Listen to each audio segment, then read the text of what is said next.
Okay, today's daf we're going to be learning is Beitzah Yud Gimel.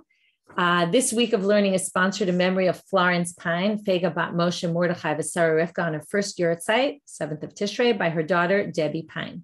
My mother was a passionate supporter of both education for women and Jewish education. She'd be awed by the enthusiasm and commitment of the women of Hadran. She is missed every day, but especially today.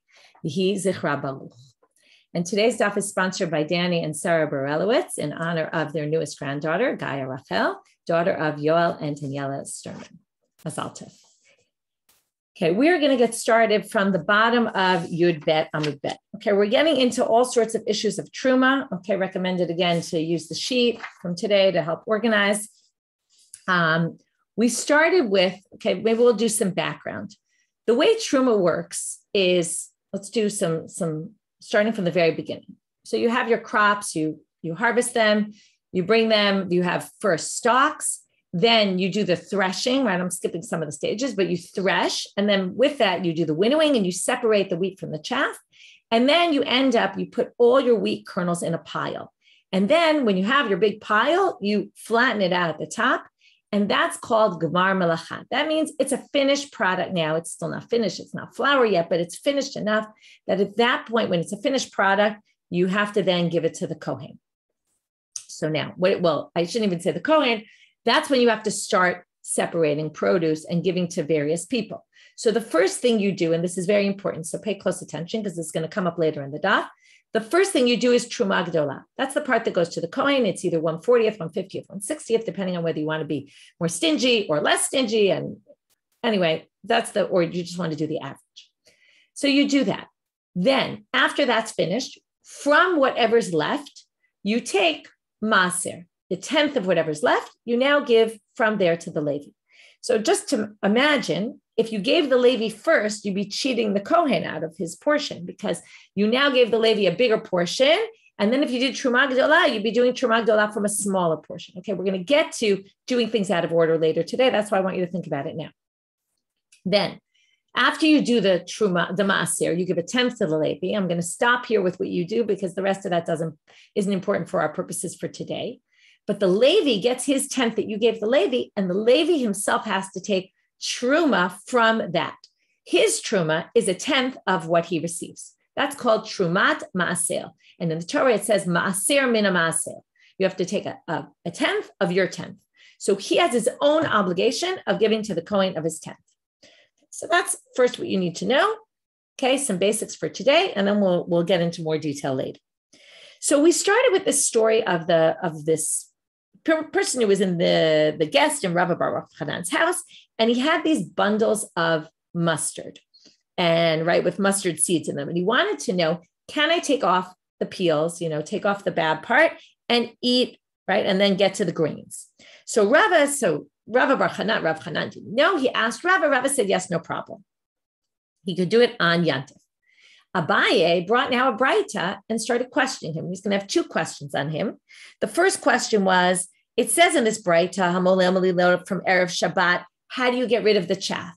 And then Erev Yom Tov, how do you get rid of the chaff? But both of them assumed that the Melila was done from before, which goes against what Rava said, that you could do the Melila on Yantif.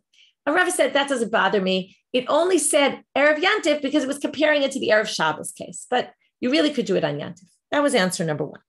Question number two was where we ended, which is, wait a minute, if you can do Melila, now Melila is a little different, but if you do, what's Melila? The difference is that what do you want to do when you do Melila? You want to eat the kernels.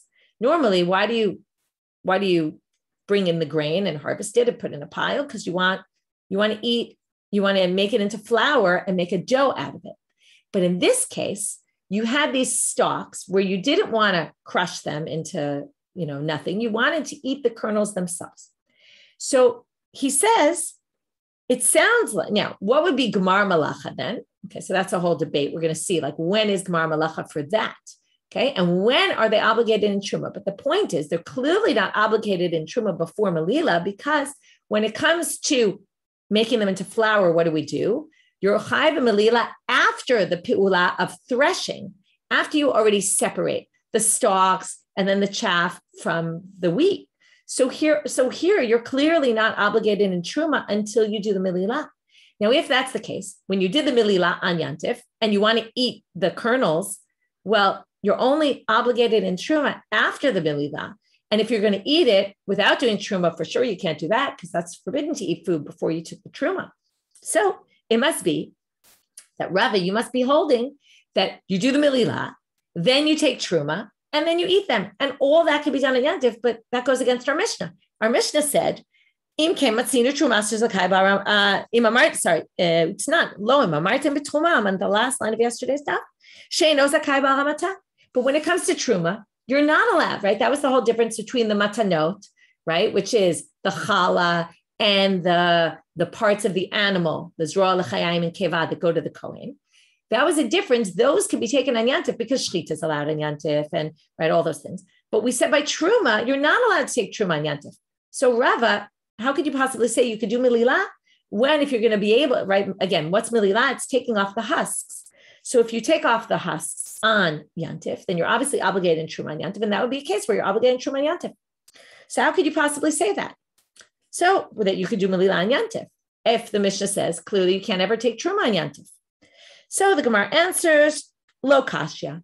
Why not? Harabi Yosi Rabbi Yuda. Actually, there's a debate about Milila. Okay, when you do Milila, there's a whole debate about Truma and Masra. Let's see the debate. Ditanya, it says in a Beitzah, Hichnis Shibolim La'aso Mehem Nisa. This is back to our topics, as we always get back to these, of intent. When I bring in stalks of wheat into my house or stalks of whatever they are into my house, well, we'll see. Okay, right now we're talking about wheat, grains. I bring in them as stalks into my house. But my intent is, it all depends what your intent is, according to this Beitzah. My intent is to make a dough out of them. If that's the case, basically that means I want to take them, right? Do the threshing, make the pile, take them, crush them, make them into flour, make my dough, etc.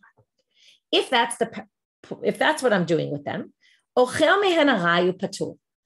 I'm not yet obligated in Truma and Masrot when I brought them into my house because it's not a finished product yet. It has to be, again, it doesn't have to be a total finished product of bread, but it has to be a finished product enough that it's in this pile. And I didn't yet put them in the pile because I haven't even threshed them yet. So if that's the case, I'm not yet obligated in Truma and Masrot, which means I can just snack on them if I want. If I decide I want to eat the grains, I can snack on them as I want. And I'm exempt from Truma and Masrot right now because they haven't hit the moment of obligation, right? You have to view this as kind of a timeline. There's a time, now it's not a time it's not a factor of time, it's a factor in process. There's a moment in the process where you're obligated. You haven't gotten to that moment yet. So you're not obligated, so you can eat them. However, if I brought them in, here's where intent plays a critical role. I brought them in l'malalam b'mililot. I wanted to eat them as kernels. If that's the case, Rebbe Mechayev, Rebbe says you're immediately chayev in Truma and Masrot just by bringing them in stalks, because how do you eat the kernels? You basically take the stalks, pop out the kernel, and eat it, right? It's a very easy process of milila. You just kind of take it in between. We'll see later that you do it with the palm of your hand. You take your two palms, rub it against, and you eat it. So it's basically almost a finished product. Enough to say you're obligated in Truma and Masrot. So if I brought them in, it's very fascinating. Yeah. If I bring them in to make a dough out of them, and I decide to eat them as kernels, I can eat them without doing Truma and Masrot. But if I brought them in order to eat them as kernels, I'm already obligated in Truma and Masrot. But here comes the one that we're looking for, which is Rabbi Yosi Rabbi Yehuda Potel. He says, if you bring them into your house to eat the kernels, you're actually never obligated in Truma and Masrot because you've never done the act of putting them in the pile, which is what obligates you when it comes to wheat and grains, etc. That's what obligates you. No, where does he get this from? Well, the Torah says, Reshit Dagancha. You're supposed to give the first of your Dagan. Your Dagan means your grains, which are grains not in stalks, not unprepared, but ready as grains. So he says, you're actually exempt. So how does this work in with what we saw before? Rava will say, when I said Amolalam Elilot, and the Mishnah says, well, you can't ever take Truma, that's because I brought them into my house for the purpose of Milila. And it's according to Rabbi Yosi Rabbi Yehuda, I'm not actually chayav in Truma. So I don't have any contradiction with this Mishnah, because this Mishnah goes according to Rabbi Yossi Rabbi Yehuda, that you're never chayav on yantif because you're never going to eat. You can't do the earlier, right? You can't do the threshing on yantif. So you're not going to be obligated because you threshed. And if you do it for mililot, you're actually never obligated in Trumot Maslot. So even though I can do the milila, I won't ever be obligated in Trumot Maslot in that case. So that's how he explains the contradiction, to which the Gemara has a small question, and they'll answer it right away, which is, well, you could find a case according to Rabbi Yossi Rabbi Yehuda. If you want to say the Mishnah, which says you never take Truma on Yantif, isn't really true, because you could find a case, even according to Rabbi Yossi Rabbi Yehuda, where you would be chayav. What would that be? You could probably figure it out already, which is mishkach ala kegon shechnish shibolin lasol mehamisa v'nimlach alehen lamalalam b'yom tov. If you brought them in with the intent to make a dough out of them, and then you changed your mind on Yantif and decided to do this milila, you wanted to husk them and eat the kernels, then ditavla b'yome. In that case, since it already was brought into your house with the intent of using them for shibolin, using them for isa, that means that you're already going to at some point be obligated in Trumot Masrot. So when you do the milila, then you're going to, and that's when you chayav, if you bring shibolim into your house to make a dough, after threshing. So when you do the milila, that's like threshing, and then you're going to be obligated in Trumot Masrot. Again, intent is everything. You intended it, and therefore will be obligated at some point in Trumot Masrot, and then you'll be obligated on Yom Tov. So you could have a case like him. So why doesn't the Mishnah address that? Well, the Mishnah doesn't address that because elamai truma rov truma. That's a unique case. They're talking about the average case. Okay, that normally you don't have you wouldn't take truma on yantif, but you could end up with some sort of case where you'd be chayav in truma on yantif if you did milila, and they just weren't relating to that. Okay. Now we're going to have, this is going to take us for a while. We're going to have two versions of what Abaye says. Notice the Rabbi Yossi, Rabbi Yehuda, and Rebbe, we're talking about grains because they said you're bringing them into your house to make a dough out of them. But comes Abaye and he says, the question is, what would they say about kitniot, about legumes and things that aren't grains? So Amar Abaye, machloket, we're going to have two versions of what Abaye says. Machloket b'shibolim. This is all about stalks of wheat. Why? Because again, reshit digancha. Dagan means pile of grains. And therefore, you're only going to be chayav once you already have these piles of grains.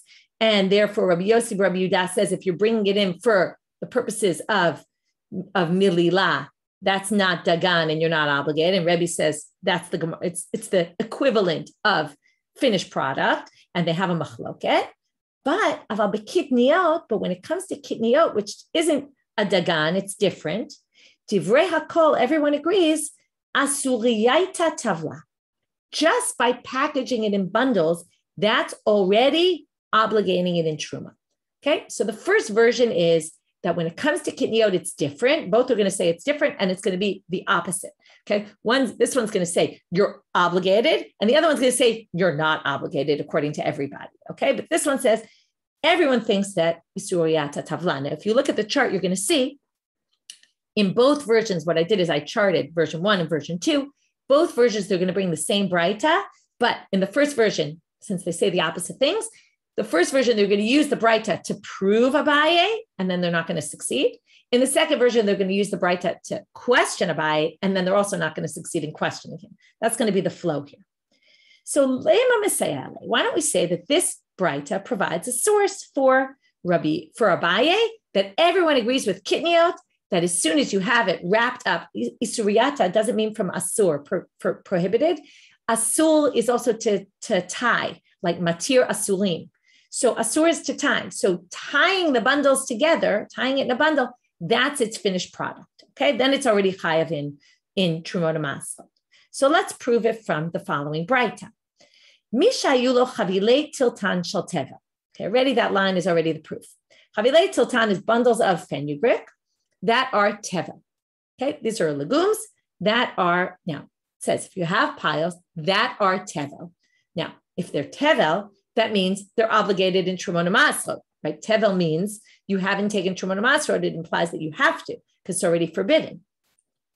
So that proves that what? It proves that legumes have laws of Trumot Masrot associated with them, even when they're just bundles, because they're talking about bundles, and they're talking about obligation of Truma Maser. Now, what doesn't it say here? Who's the author of this Beitzah?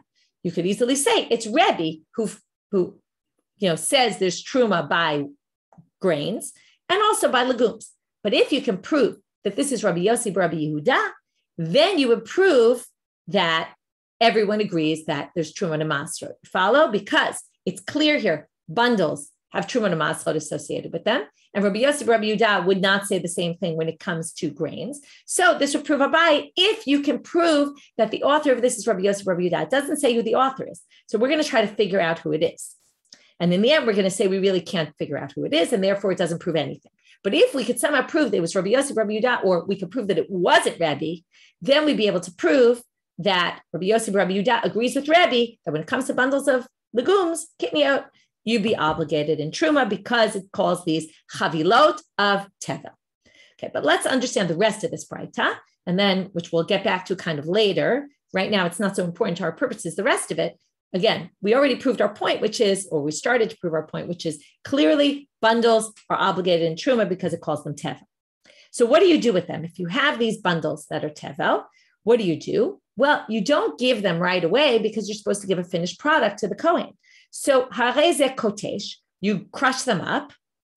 Right? You now separate the grains. You try to figure out, or the granules. It's not grains here; it's legumes, right? It's fenugreek. You try to estimate how many seeds there are here. Now you have zraim, right? Seeds, and you also have the twigs. You only take the truma on the seeds and not on the twigs.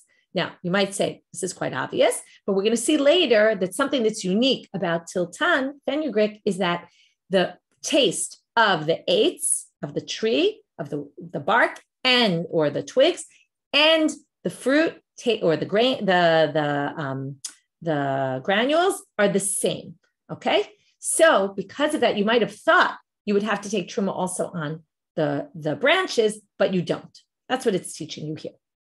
So now they say, my love, Rabbi Yossi Rabbi Yehuda. We don't really know why they assume this, but they say, isn't the author of this Rabbi Yossi Rabbi Yehuda? In a minute, they'll explain why they thought that.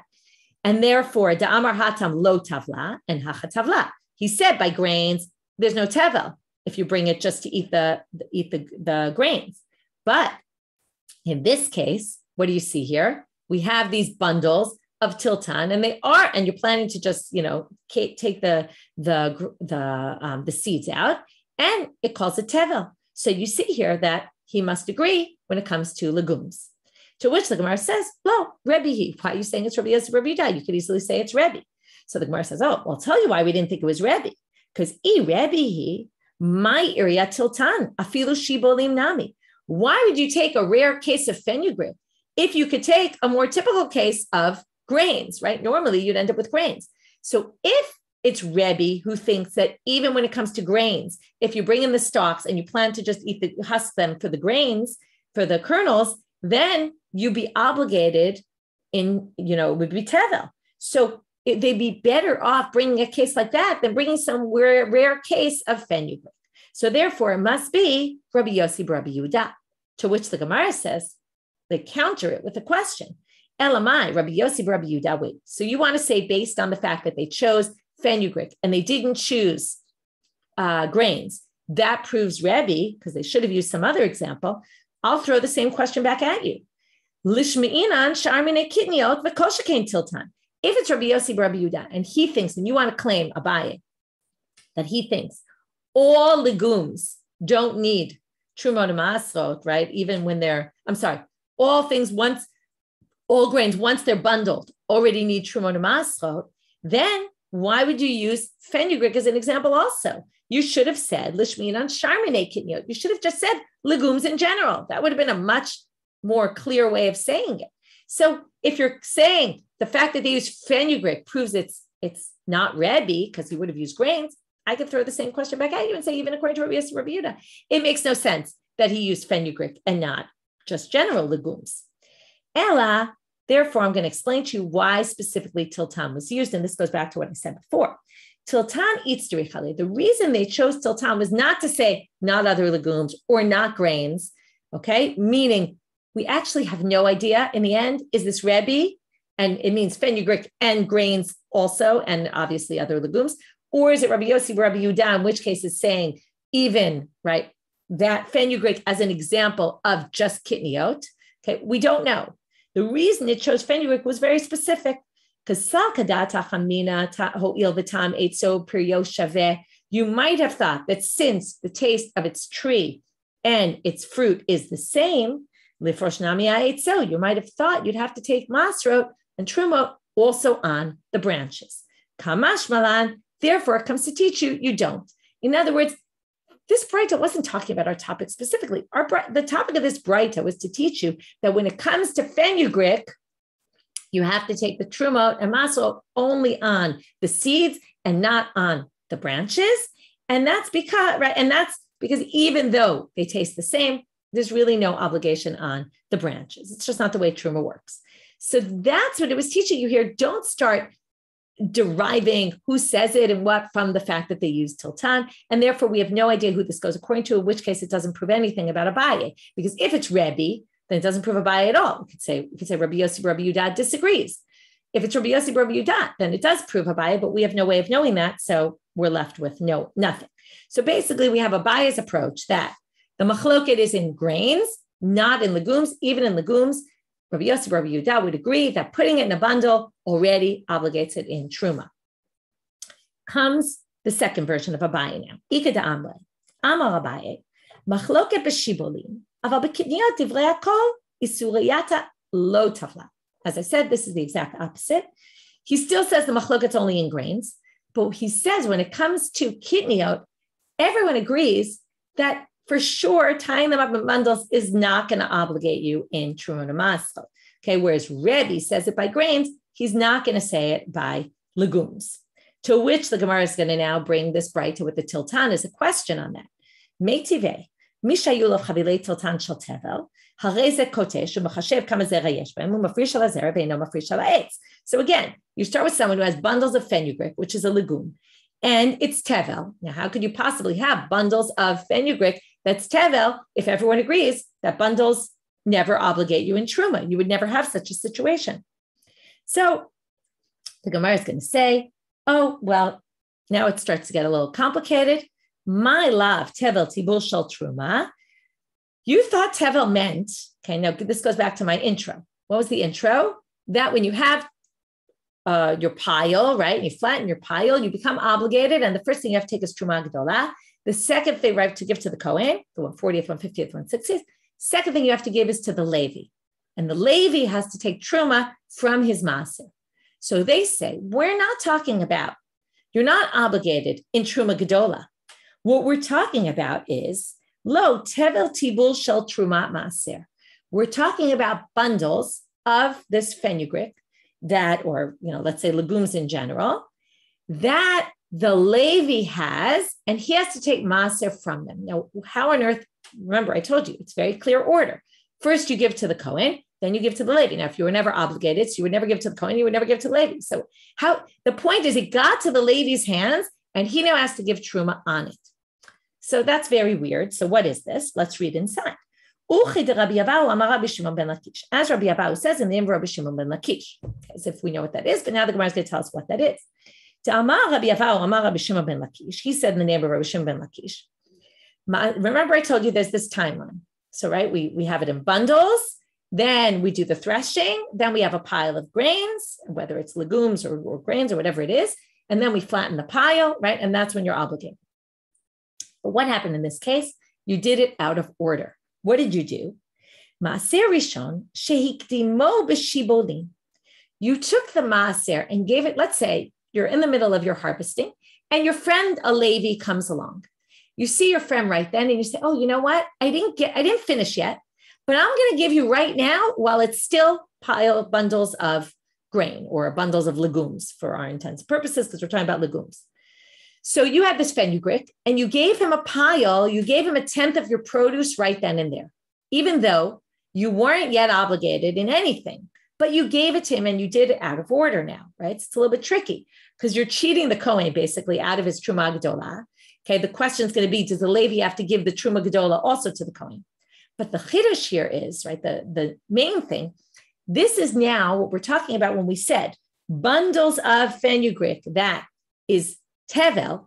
We're talking about a Levi has these bundles of fenugreek that he received from, let's say, a friend. We don't know, but let's say it was a friend of his. He gets it from them.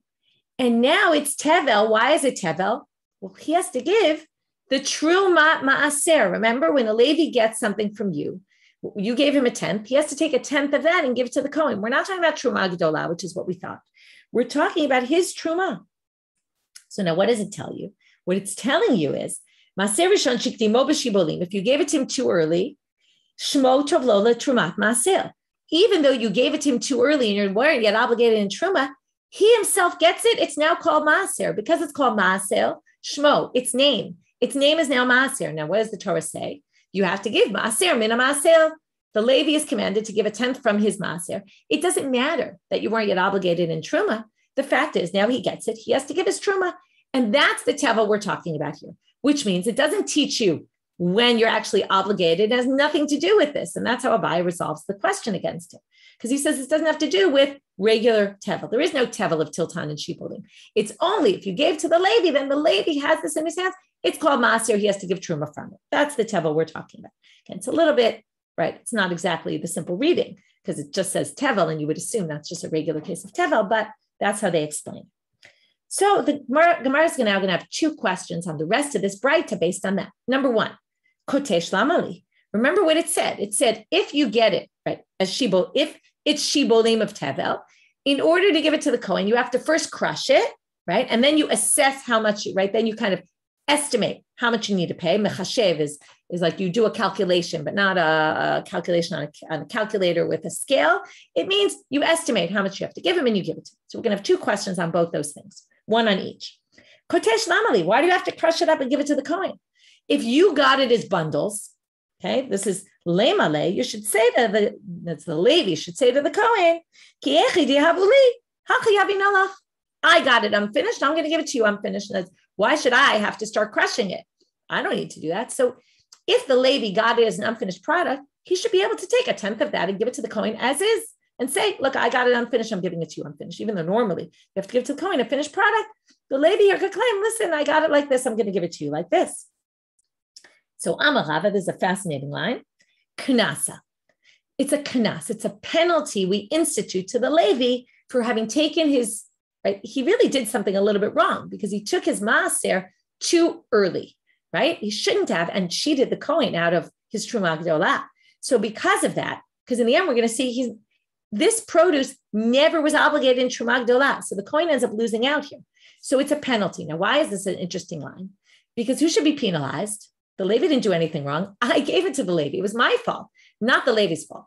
So the commentaries bring some examples where this happens, where sometimes it happens in halacha, where it's the person who has the problematic item in their hand who gets penalized. Because even though you didn't do it yourself, you end up, since the problematic item is in your hands, you end up getting penalized for it. Okay, so that's a whole interesting thing in and of itself. I'm not going to get into it, but it's just something to think about. Sometimes, it's like you have a hot potato, like this isn't something I should be touching. There's something not right about this, and I end up having it in my possession. So I'm somewhat responsible, and therefore I have to take a loss, and I have to be punished in the sense that I now have to crush it up. Okay, so Tanya Nami Hachi, we're now going to bring, this was the first question. Why does he have to do katisha? Why does he have to crush it up? Why can't he just give it to him the way he received it? Answer is, it's a penalty. And now we're going to see a Beitzah to prove that he really has to crush it up. Tanya Nami Hachi, Beitzah that proves this. Ben Levi, shenatznulo shibolim b'masvotav, oseo tam golem. If you're a Ben Levi, if you're a Ben Levi, you're a Levite who receives as your maaser bundles of the wheat, you have to make them in a goren, right? You have to do the threshing and finish it to give it to the Kohen. Anavim, if you got grapes, oseo tam yain, you have to make them into wine and give, the Kohen always has to get a finished product. Zaitim, olives, oseo tam shemen, you make them oil. In other words, first you do the process of preparing it, so it's prepared and ready to go, and then you give it to the Kohen as a finished product. Just like truma gedola, Ein anitelet ela min hagoren umin hayekev, since you can only give truma from the goren and the yekev, meaning the finished product, right? The wine and the oil, or the pile of wheat. There we prove it that the Levi also has to make sure it's a finished product, right? Doesn't matter how he received it, he has to give it finished. That was question number one. Question number two, remember, Trumat Maaser is a 10th, right? As opposed to Trumat Gdolah, which is a 40th, 50th, a 60th, obviously we do it just in estimation. No one has to measure exactly right because there is no exact number. But Trumat Maaser is exactly a 10th. So it should be measured exactly. So they ask, if you want to claim, Abaye, that this Beitzah is talking about Trumat Maaser, does it make sense that it says Mechashev? That you just kind of, again, in our modern Hebrew, Mechashev would be to calculate, which would be exact. But in their language, Mechashev was, you just estimate. Hamedid Abaye, it needs measuring to be exactly a 10th. To which the Gemara says, Hamane Abe Elazar ben Gimel. It's got an interesting name. It says, this must go according to Abe Elazar, the son of Gimel. What does he say? Detanya, Abe Elazar ben Gimel Omer, he proves it from a verse in the Torah, V'nechshav lachem trumatchem, your truma, it's in plural form. B'shtei trumat hakatuv medaber. Here you see the Torah, the pasuk compares two trumot, meaning echad truma gdola ve'echad trumat maaser. The word trumatchem includes two. Okay, really, it's a little bit of a tricky one because trumatchem means the truma of yours. It's really singular, but I think maybe it's written in the, forget exactly how they get this, but they claim it's plural, and therefore it says echad truma gdola ve'echad trumat maaser. This comes to include two types of truma. One is the truma that the Israel gives to the Kohen, and the second is the one the Levi gives to the Kohen from his produce. And therefore, we're going to learn that what's true for one is true for the other. Just like you can take truma by estimating, and also by machshava, you can look at a pile and say, those are going to be truma, and that already has the name of truma on it, even if you didn't separate them physically. Same is true for trumat maaser. So here you see trumat maaser can be done be'omed with just estimation. And with that, we've resolved question number two. So we had two questions. If you're going to really say this is talking about the trumat maaser that the Levi received too early, right, in the state of shibolim, and then that would not disprove what Abaye said, that really when it comes to kitniot, everyone agrees that tying them in bundles does not obligate you. And then this Beitzah wouldn't prove that because this Beitzah was talking about where you took it before you were actually obligated. And then it's not a problem. And then we had two questions and we answered both those questions. Why you need Ketisha, you need to crush it up because even the Levi needs to give it to the Kohen in a finished product, even if they didn't receive it that way. And, right, which Rabbi said was a knas, was a penalty. And Mechashev, we already proved, even truma, even the 10th is done by estimating. Now the Gemara wants to go a little bit more in depth into this idea of the Maaser Rishon that you took too early and gave to the Levi. So, Gufa, Amar Rabbi Ava, Amar Rabbi Shimon ben Lakish, we're now going back to his statement. Maaser Rishon, Shiktimo b'shibolim, Shmo tovlo l'trumat Maaser, right? The fact that you called it Maaser means that it's obligated now in Maaser. So, Amara, my time, what's the reason for this? In other words, if this isn't Gemar Malacha, it hasn't yet gone through the stage of Gemar Malacha, why should he be obligated in Truma? So, Amarava ho'il v'yatza alav shem Maaser. This is kind of what we said before, because it was called Maaser. And again, we're going to see that the Torah says Maaser min Maaser. So once you call it Maaser, that's when you become obligated to take the Truma on it. Amar, again, even though no one ever had to take the Truma Gedola on it. That's what we're going to talk about now. Amar Rabbi Shimon ben Lakish, another law about this. Maaser Rishon, shiktimo b'shibolim. Again, you took the Maaser Rishon before it was even obligated in Truma Gedola. Patur mi Truma Gedola, right? No one ever needs to take Truma Gedola on that produce. That's really why they want to penalize you, because you're basically cheating out the Kohen, because instead of taking, right, normally, let's say we always use this example, there's 100 of something. So first you're going to take 150th. Let's say you take one. Then you're left with 99. The Levi now gets 9 right? He gets 9 bundles rather than 10 bundles, right? In this case, right, 9.9 he's going to get. Actually, what? No, 150th. I just did the math totally wrong. You would get 2, right? 2 would go, you'd have 98. So he would get 9.8 rather than 10. In this case, the Levi got 10 and the coin gets stripped out of those 2, okay? So the Levi gets a little bit more, right? A bit of a percentage higher and, right, 2/10. And the Kohen doesn't get those two bundles that he's supposed to get. In the end, he only gets, he gets a teeny bit more from the Levi, but only a teeny bit more. It doesn't make up for the 150th that he lost. So we say, right, you don't end up with the Truma Gedola. How do we know this? Shenema, what's the verse that talks about what the Levi needs to do? You should take the Truma of Hashem, right? You're supposed to give the gift to the Kohen, a tenth from the tenth. He's only obligated in this verse to give one thing. What one thing? A tenth.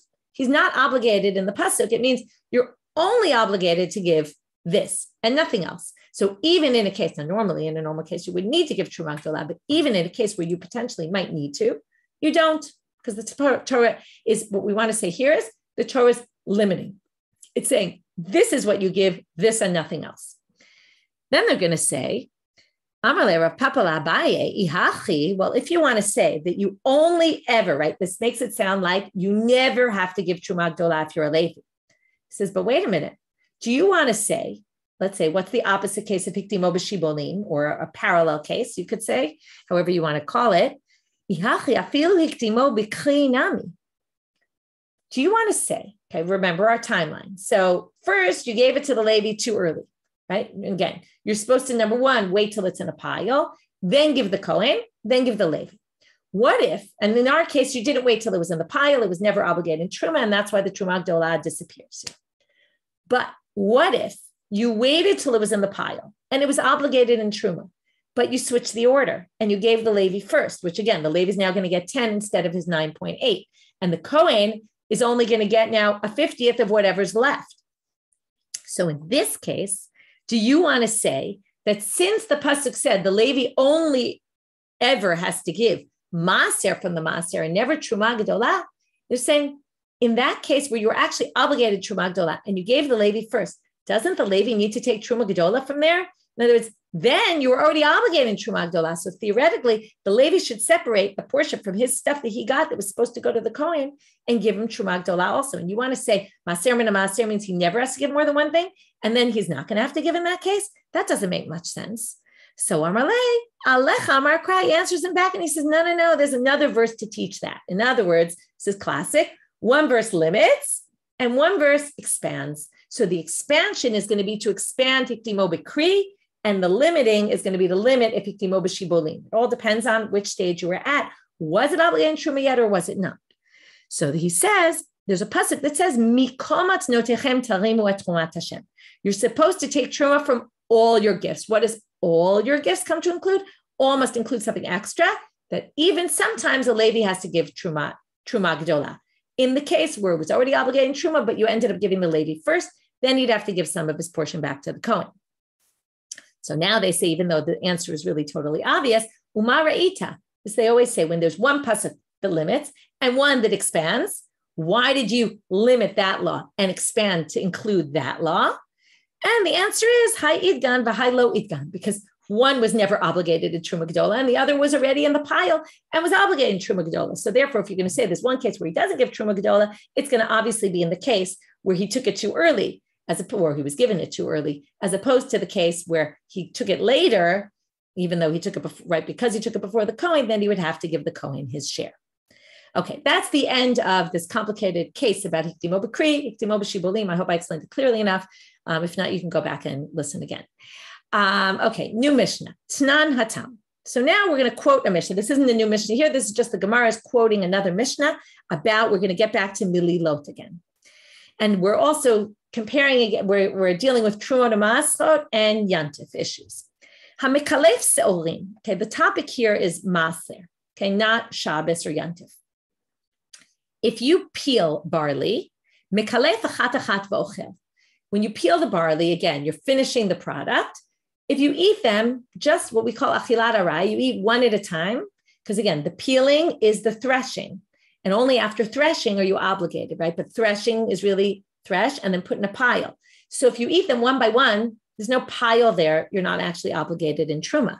So you can eat them one at a time. But in kilef, if you peel them, v'natan l'toch yado, but you made a pile in your hand, chayav. Then that's already more typical. That's more like a pile on the ground, and you're already obligated in the Trumot Maschot. Amar Rabbi Elazar v'chein l'Shabbat. Rabbi Elazar says, and this is a statement we're going to have to deal with, and likewise for Shabbat, meaning if you peel them one by one on Shabbat, that's not dash, that's not threshing, because that's not the way normally people thresh. You're not obligated. Okay, maybe you shouldn't do it, but you're not obligated, midoraita. But if you peel them and put them in your hand, that's already, you've done a malacha, because it's like threshing. So Gemara questions the statement of Rabbi Elazar. Ini, did he really say this? V'harav mekafale debitu kase kase. Oh, sorry. And Rabbi Chia mekafale debitu kase kase. The wife of Rav and the wife of Rabbi Chia would peel them on Shabbat into a cup. And it seemed to not be a problem of threshing. If the wife of these great rabbis was doing it, it must be okay.